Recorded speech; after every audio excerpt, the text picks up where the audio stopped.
এখানে বসে কি ভাবছ? খাবে চলো। কি হবে মালতী?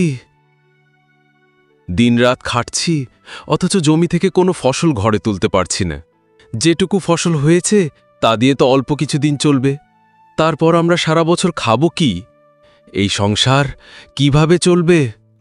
চিন্তা করো না, কোনো না কোনো রাস্তা ঠিক বেরিয়ে আসবে। এবছর জমিতে ফসল ভালো হয়নি, হাতে একটা টাকাও নেই। সামনে পুজো আসছে, ছেলেটাকে জামা কিনে দিতে পারবো কি জানি না। তুমি এত ভেবো না, আমাদের ভাগ্য একদিন ঠিক ঘুরবে। চলো, খাবে চলো। আমি খাবো না, রোজ রোজ এই ডাল ভাত আমার খেতে ভালো লাগে। খেয়ে নে বাবা। আমার মাছ চাই এখনই। আমি এখন মাছ কোথায় পাবো? আমি জানি না, মাছ না দিলে আমি ভাত খাবো না। না খাবি তো উঠে যা, তোর রোজ রোজ বাহানা ভালো লাগে না। আহা মালতী, ওকে বকছো কেন? ওর কোনো দোষ নেই, সবই আমার কপালের দোষ। বউ বাচ্চাকে ঠিকমতো খেতে দিতে পারি না। খেয়ে নে বাবা, কাল বাজার থেকে মাছ কিনে এনে দেব।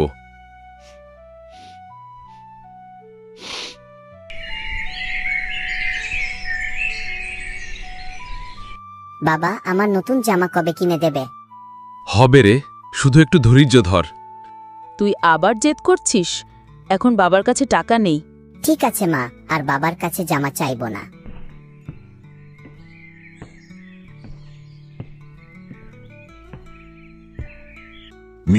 নিতাইদা, তাড়াতাড়ি চলো। তোমার ফসলে আগুন লেগেছে, তাড়াতাড়ি জমিতে চলো।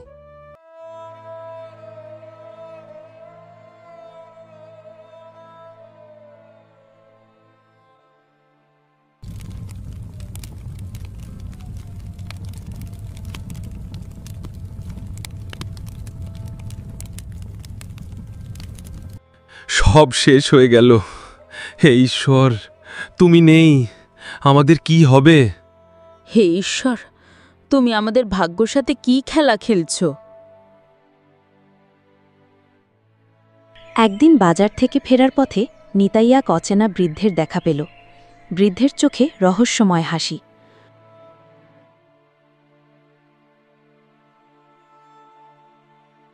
নিতাই, একটু দাঁড়া।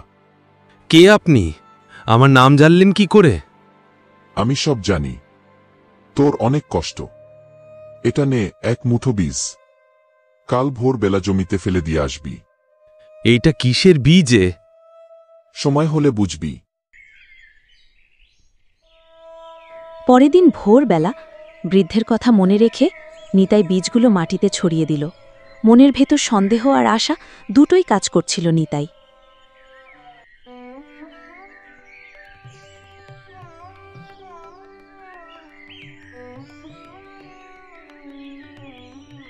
আরে, এই তো সোনার মতো ঝলমল করছে।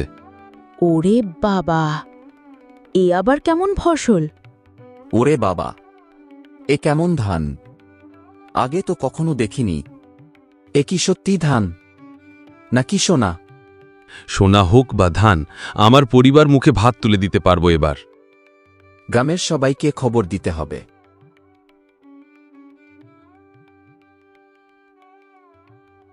তুমি শুধু আমাদের নয়, গোটা গ্রামকে বাঁচালে। এই গ্রামের ঘরে আর অভাব থাকবে না গো। এটা আমার নয়, মাটির দান, আর হয়তো সেই বৃদ্ধ লোকের আশীর্বাদ। বাবা, এইবার পুজো আমার দুটো জামা কিনে দেবে? হ্যাঁ বাবা, তোকে এবার দুটো জামা কিনে দেবে।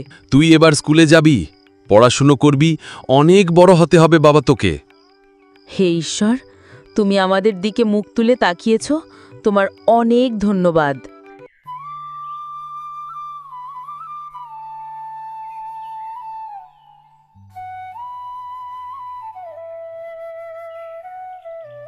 অলৌকিক ফসল কাটার দিন এলো। ঝকঝকে সোনালি ধান কাটা শুরু করল নিতাই।